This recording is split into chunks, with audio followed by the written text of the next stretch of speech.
In alhamdulillah wa salat wa salam ala wa rasulallah. Just to bring us up to date to where we are right now. We stopped off yesterday speaking about what happened when Aisha arrived in Basra. She met with the governor. She tried to, she explained herself to them that she had not come to fight. She had come to Basra with the intention of getting a vengeance for the murder of Uthman. Basically, what she wanted was for the governor of Basra to turn over into her custody all the rebels of Basra responsible for murdering Uthman. The governor was a supporter of Ali. He met with his council, and the men became split. Some said since she did not come to fight, since Aisha did not come seeking to fight, then nothing should be done. Then others wanted to fight her anyway. So they split. And let me see if I can raise up this screen to show Brother Muhammad's answer. Brother Muhammad gave a great answer. Let me see. I don't know if for those of you who will be listening at home, you're probably not going to see this the way we do. But that's why you need to join the classes. You know, you don't join the classes. What can I say? You're not going to really benefit from what's being taught here. You need to come to the classes. But anyway, what Brother Muhammad typed was in his summary, when the governor of Basra gathered the people in the mosque to discuss Aisha's arrival, the people were split. Some of them joined Aisha and her army, while others remained in support of Ali. Aisha tried to negotiate peace but failed. They ended up on the battlefield. When Aisha made another plea for peace, a man named Joreya instigated a fight by insulting Aisha, calling her names. When even his men told him to stop insulting a mother of the companion of the Muslims, he killed them, and Aisha's army was forced to defend themselves. And again, they went into fight. Aisha won the battle, but she also wanted peace, so she negotiated another deal with the governor. Because everyone was still blaming Talha and Zubair, they agreed to send a messenger to Medina to see if Talha and Zubair really did give allegiance to Ali or if they were forced to do so. Their agreement was if they found out that they were forced, then the governor of Basra would turn Basra over to her. But if they were not forced, if they volunteered to give their allegiance, then Aisha would go back home. The messengers went to Medina. They found out that Talha and Zubair were forced to give their allegiance. The rebels had forced them to give allegiance to Ali. Ali didn't force them to. The rebels did. But instead of the governor keeping his word and relinquishing Basra to Aisha, Ali in the meantime has sent a message to the governor telling him that he was on his way. He himself was on his way to Basra to hold Aisha there and her army until he got there. And that's where we stopped off at. In the meantime, another fight broke out amongst Aisha's men and the rebels. Aisha ended up fighting. They took control. The governor of Basra was imprisoned. The leaders of the fitna of trying to kill Aisha were killed. And as a result, Aisha then had control of Basra. And she was responsible. She ordered all the rebels who played a role in Uthman's death to come forward and be executed. There were over 600 men. 600 men were executed under her command for the role they played in the murder of Uthman. So Aisha had accomplished her goal. She got her vengeance for the death of Uthman.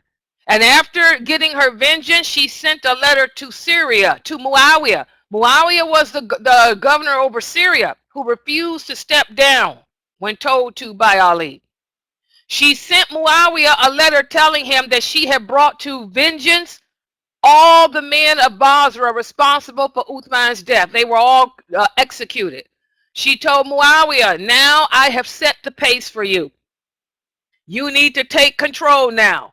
You need to bring to justice the men of Kufa, the men of Egypt, who are all responsible for Uthman's murder. So she was basically stepping down from her role, trying to give it to Muawiyah, because she had already stepped forth and started the ball to rolling. But what happened now? What was Muawiyah's response? And what happened to Ali? This is what we're going to speak about today. Ali's march to Basrah. Now remember, guys, when Ali became the leader over the Muslims, he didn't do it willingly. He was forced. When the rebels forced him, after they killed Uthman, just like they forced Talha and Zubair to give allegiance to Ali, they also forced Ali to take that position. But once he had gained that position, Ali's original plan was to gather an army together and head out to Syria against Muawiyah. Because the first thing that Ali did as leader over the Muslims was he removed all the governors that were appointed by Uthman. Muawiyah refused to step down. He said, I'm not going anywhere. Muawiyah told Ali, I am not going to step down, nor am I going to give you any allegiance. I will not pledge my loyalty to you until you bring to justice all the men responsible for murdering Uthman. Ali told Muawiyah, I agree with you. I want justice for Uthman too. He said, but let me first bring the Muslims together as one, and then we'll get our vengeance. That wasn't good enough for Muawiyah. He said, well, until you avenge Uthman, don't expect anything from me. So Ali knew that Muawiyah was a great warrior, a great leader. He was the son of Abu Sufyan. Plus, they were cousins. Ali and Muawiyah, for those you don't know, they were all related. Remember, Abu Sufyan was the Prophet Muhammad's uncle. So this was Ali's cousin. Okay? He knew that Muawiyah was a great warrior and a great leader. But he knew that if he did not stop Muawiyah, Muawiyah would seek vengeance and would keep the Islamic State even further destroyed. So Ali's plan was to get an army together and head out to Syria to try to talk to Muawiyah to stop him from making any plans on fighting. Okay? That was his original plan. But his plan had to cease to be carried out, because right after this is when Talha and Zubair went to Mecca and they joined up with Aisha. And when Aisha raised the proclamation for vengeance too, Ali had to change his plans. And Ali was kind of ticked off. He's like, oh my God, not only did Talha and Zubair go to Mecca and get the people all riled up, but now he involved Aisha, one of the wives of the Prophet. But Ali never thought that Aisha would gather together an army. You know, Aisha was always outspoken, which helps to destroy the myths that people have about Muslim women. Muslim women are known for being outspoken. I'm an outspoken woman. We don't hold our tongue. We're warriors. We're great leaders. We fight to the death. We believe in Allah, and we're willing to sacrifice our lives for that belief too, just like men are. We don't hold our tongue. We don't fear anyone but Allah. And Aisha was known for her feistiness. She's always been feisty. So Ali just thought that she would just run her mouth like she usually does, but he never thought she'd get an army together. And when he learned that Aisha had gathered together an army, in fact, an army of over 3,000 men, and she was planning to go to Basrah, he said, subhanallah, he said, I can't lose any time now. He said, now I got to stop Aisha. So his original plan was to go to Syria to meet with Muawiyah. Now he had to focus on what the heck was Aisha doing.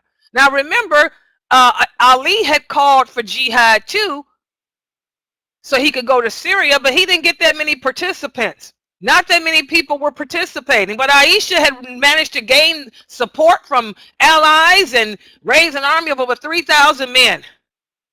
Ali only had a small army. I think he only had an army of a few hundred. I think like 900 men. The only support that Ali could raise was an army of maybe 900, whereas Aisha had 1,000. And most of the people that supported Ali were rebels, guys. They were rebels who fought against and killed Uthman. That's because the other companions refused to get involved. Remember, the eminent companions like Ibn Abbas and Abu Huraira and Ibn Masud and all of them, they remembered what the Prophet said about the days of fitna. So they refused to get involved in this dispute. They decided to stay in their homes and not take part. So the only support that Ali could gain or gather were the rebels themselves who had killed Uthman. There were a few companions or people who supported him, such as Abu Qatada. Abu Qatada, if you guys don't know, was a leader of the Ansar tribe. He was also a warrior, you know, who fought under in many expeditions. Also, another supporter, listen to this. Another supporter of Ali was Salama. Salama, she was one of the wives of the Prophet. She did come to Medina and she offered her support to Ali. She said, in fact, I'm willing to go out and fight with you. This again destroys the misconceptions that the world have against Muslim women. In every battle that the Muslims fought, there were always women participating, including the wives of the Prophet. Here, Salama came forward and offered to accompany them on the battlefield. She had a son by a man she had been married to before she married the Prophet Muhammad, and her ex-husband had also joined up in the army of Ali. Okay, so Ali did manage to get a little support from some of the eminent companions, Salama, Abu Qatada, also Tamim ibn Abbas. He's one of the sons of Ibn Abbas. Ali made him the governor of Medina to watch over Medina while he went out on this expedition. In fact, another companion who supported him was Abdullah ibn Salam. Many of you have probably read hadiths about him too. Ibn Salam, he was a veteran companion of the Prophet sallallahu alaihi wasallam. He too offered his support. In fact, he tried to talk Ali out of doing this. He was one of the ones who reminded him of the hadith of the Prophet. In fact, when Ali was getting ready to leave Medina, Ibn Salam came to him and said, "O commander of the believers, do not leave, because if you leave Medina, you will not be able to return again. Medina will cease to be the capital of the Muslim world." Remember, the Prophet warned us against this. He warned that the day would come when this would happen. But, you know, Ali said, I have to go. I have to try to bring peace amongst the Muslim nation. I didn't want to be caliph. I didn't want to be leader over the Muslims. It was forced upon me. But since I am leader now, he said, since I am leader now, I have I have no choice. He said, since I am leader now, I have no choice but to fulfill the obligation as I am supposed to. So Ali rolled out from Medina. And again, most of his supporters were rebels from Kufa. And the rebels that were with him were the rebels from Kufa who had played a role in killing Uthman. Okay. So Ali left Medina. Instead of going to Syria to meet with Muawiyah, he had to change his plans to try to get to Basrah to deal with Aisha, because he had received the news that of her and her army in Basrah. So he decided to cut her off at a town called Rebda. Rabda was a junction that led, one road from it led to Medina, another road led to Mecca, and another one led to Kufa, and another led to Basra. So Rabda was like a median in which you could go there and get to wherever else in the Muslim world you wanted to go to. Okay, so he arrived there. And when he arrived there, that's when he learned that the army of Aisha had already settled in Basra. He had hoped that by going to Rabda, he could cut her army off. He would be able to intercept her army from reaching Basra, but he found when he got there he was too late. So now he felt that a battle would have to be fought in Basra. And he knew he didn't have enough of an army. Okay, because Aisha had over 3,000 men. I think all he had was like 900. But one of the people he had in his army was his son, Hassan. Hassan, who was his son, the grandson of the Prophet Muhammad sallallahu alaihi wasallam. When Ali decided to leave Rabda to go to Basra, Hassan told him, he said, "Oh, father, don't do that." He said, "Because I am afraid that what happened to Uthman is going to happen to you. They're going to kill you." He said, "I told you not to play with fire, Dad, but you have not listened to me." He said, "When the house of Uthman was taken over by the rebels, I told you to leave Medina because his assassination would not be in your best interest, but you didn't listen. And when they killed Uthman, I advised you not to accept the caliphate unless people from all over the Muslim world came and asked you to. But you didn't listen to me then either." He said, "And also when Talha and Zubair defected, I advised you to stay in your house and leave it to the people to decide, what to do with the vengeance of the blood of Uthman." He said, "You didn't listen to me then." And so Ali looked at his son and he said, "Let me tell you why I did what I did."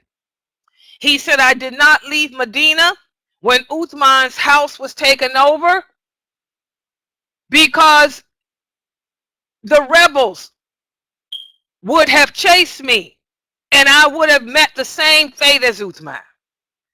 He said, "And I did not want to be caliphate. The caliphate was offered to me, forced upon me by the people of Medina themselves, the rebels who were there in Medina themselves. And the people of Medina voted for it. The rebels were the ones that forced me to accept it, and the people of Medina were the ones who gave their allegiance." He said, "And so I was already approved by them to be the leader." He said, "And the reason why I accepted the office and didn't just stay shut up in my house is because what type of leader would I be if I hid in my house?" So this is how Ali responded to his son. Every decision that Ali made, he had a reason for. He wasn't going to run away and be a coward. He wasn't going to shag in his responsibilities. So after talking to his son, Ali then sent messengers out from Rabda to the neighboring Arabic tribes, asking them to join his army because he knew he didn't have a big enough army to take over Aisha's. And he also sent another letter to the governor of Basra. But before the governor of Basra received that letter, remember, he had went into a peace treaty agreement with Aisha. This was when him and Aisha had agreed that they would send someone to Medina to determine if Talha and Zubair had been forced for allegiance. So it was too late. When the governor got the letter from Ali, it was too late. Okay.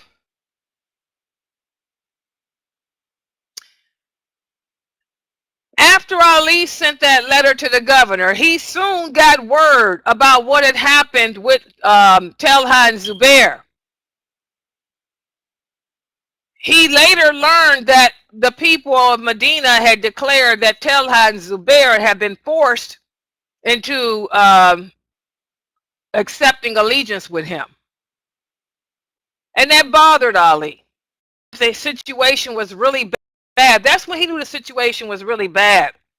But still, he focused on trying to raise an army that would be large enough to overtake Aisha's. He didn't want to fight Aisha. He didn't want to fight anyone. He wanted peace, just like Aisha wanted. But he knew he couldn't ride up in Basrah, without a large enough force. So many of the Arabic tribes refused to join up with him. So he had no choice but to turn to Kufa. Kufa, these were the people, along with the Basrans, who had killed Uthman. He had no choice but to turn to them for support to join his army, okay, before going to Basra. And that's what he did. Okay? Now remember, guys, the people of Kufa had played a leading role in the revolt against Uthman. After killing Uthman, they were the ones who offered the caliphate to Zubair. But when Zubair refused, they then supported Ali. And once Ali took the caliphate, Kufa did give their support of allegiance to him. Remember, guys, Abu Musa Ash'ari, who was an eminent companion, he was the governor of Kufa. He was made governor by Uthman. Remember, Ali had asked him to step down, but he said, give me a few minutes, give me little bit of time, allow me to calm the people of Kufa, then I will step down, remember? Well, now that Ali needed Kufa's support, Ali sent a letter to Abu Musa Ash'ari asking for him to raise an army for him to support him against what's going on in Basra with Aisha. In fact, this is what Abu Musa Ash'ari did. He behaved as if he was not a supporter of Ali. Instead, he behaved as if he was a ruler of an independent country. Like the other eminent companions, many of the others, he did not want to get involved in this dispute between Ali and Aisha. In fact, he sent a message back to Ali saying, the caliphate has placed Ali in an awkward position. We, the people of Kufa, have decided not to engage ourselves in this struggle. Let it be understood that we shall not take sides. In fact, we will not do anything until you rid yourself of the murderers of Uthman. So again, Abu Musa Ash'ari wanted the same thing that Aisha wanted. He wanted the same thing that Muawiyah wanted. He wanted the same thing that Ali wanted too, which was vengeance for the murder of Uthman. But again, what was it that made them turn against Ali? Ali wanted to wait. These people, Abu Musa, Aisha, Muawiyah, they wanted Ali to react immediately. So Abu Musa Ash'ari said, I'm not going to take sides. I'm not going to join in this fight between you and Aisha. I'm not going to take sides in this until after you bring justice to the murder of Uthman. He said, we're not helping you. Kufa is not helping you at all. And again, this stand was considered to be preposterous. Because Abu Musa Ash'ari was governor, he owed his allegiance to Ali, and being that Ali was the leader over the Muslim world, we are obligated to obey the Caliph. We are obligated to carry out whatever commands that the Caliph gives to us. So Abu Musa Ash'ari was wrong to respond this way. When Ali received this letter from Abu Musa Ash'ari, Ali sent another envoy to speak to him. And this time, look at what Ali did. Ali sent Ibn Abbas, and everybody knows who Ibn Abbas was. He was one of the most respected companions. He sent Ibn Abbas to be the messenger to speak to Abu Musa Ash'ari. But guess what? Even when Ibn Abbas went and asked Abu Musa Ash'ari to support Ali, Abu Musa Ash'ari still did not change his view. In fact, he said, The companions of the Prophet Muhammad know more about Allah and his Prophet than those who have never met him. Certainly the companions have a right over us. My humble advice to all of you is that you should not assume the air of having Allah's authority with you, and you should not make war. Let your followers who have come from Medina go back to their homes until they are all in agreement on a unanimous decision. The present rebellion can best be epitomized in the famous saying of the Prophet, who predicted that this would happen. He said, the time will come when a person who is sleeping is better than a person who is sitting. A person who is sitting is better than a person who stands. A person who stands is better than a person who walks. And a person who walks is better than a person who rides. He said, based on that, I will give you this advice. Take your swords and put them away. Tear up your lances, cut off your bowstrings, and take your injured people home till a better solution is found. So here he was thinking about the days of fitna that the Prophet warned against, when the companions would turn against each other and kill each other, when the streets of Medina will rain red in blood. So this is what Abu Musa's stance was. I am not going to take sides. I don't care who you send to talk to me. I'm going to do what the Prophet said and not take sides until you guys bring the justice to people who sinned by killing Uthman. And what was Ali using as his proof to do what he was doing? He was using the same verse of the Quran that Aisha used, where Allah says, when there's two groups of Muslims who are in disagreement, when they fight against each other, try to stop them. If one continues, then fight against him to try to make him stop. So Aisha and Ali were both using the same verses of the Quran to justify their what they were doing. And Abu Musa Ash'ari was disobeying the Caliph and using this hadith as his justification, where the prophets did say, don't take sides, don't get involved. The best amongst you will be those who don't get involved. So Ali was still stuck in Rabda with the same problem. He had to get to Basrah to try to get Aisha to chill out, calm down. But he didn't have a large enough army to intimidate her or to overtake her. Ibn Abbas couldn't appeal to Abu Musa Ash'ari. He couldn't appeal to Abu Musa Ash'ari. So who could he get to appeal to him? Well, this is when Ali said, well, let me try one more person. My son, Hassan. The reason why Abu Musa Ash'ari chose Hassan is because Hassan spent a lot of time in Kufa, and the people of Kufa loved him. By the way, guys, Kufa became one of the headquarters of Shiites. The Shiites, along with Basra. This is where the Shiites movement, this was the beginning of the Shiite movement. The people of Kufa loved Ali. In fact, some of them were beginning to worship him. Okay, they were beginning to look at him and his brother as being the sons of the grandsons of the prophet, so the rightful leaders of the people and all of that. So Ali decided to play on that. He said, let me send Hassan and see if Hassan can appeal to the people. So Hassan went to Kufa, and he arrived on a Friday, right at the time of Jummah. And he went to the main mosque.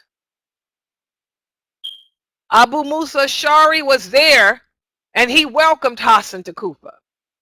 Hassan took to the pulpit, and after praising Allah and the Prophet, he conveyed the message of goodwill from Ali to the people. He told the people to strengthen the hands of Ali in his fight against those who wanted to create discord amongst the Muslims. He encouraged the people to support his father as the Caliph, to support his father in trying to bring unity back to the Muslim world. Some of the people present began to shout in favor of Aisha. And when they did that, Hassan asked them, He said, did Allah not enjoin upon Aisha the duty of living quietly in her home and leaving the men to fight on the battlefield? What he was talking about is the prophet Allah had mentioned, to the wives of the prophet that after the prophet Muhammad died, for them to live in their homes peacefully. And they couldn't remarry, which they didn't, just stay to themselves, and just, they'll be mothers over the believers in paradise. So Hassan was reminding the people, didn't Allah tell Aisha that's what her job was to do as one of the wives of the prophet, to live comfortably in her home until Allah took her soul, and leave matters of politics and things like this to the men? He said, what an irony of fate that she commands us to do what she should be doing, which is staying in her home. And she has taken upon herself to do what we should be doing, which is going out to fight in the way of Allah. So those are the words that Hassan, the son of Ali, used.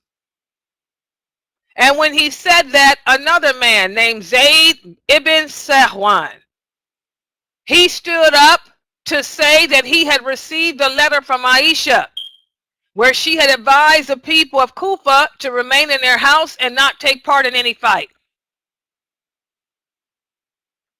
Okay, because again, what was Aisha's next thing? What was the next thing that her and Muawiyah were supposed to do? They brought the people of Basrah to account.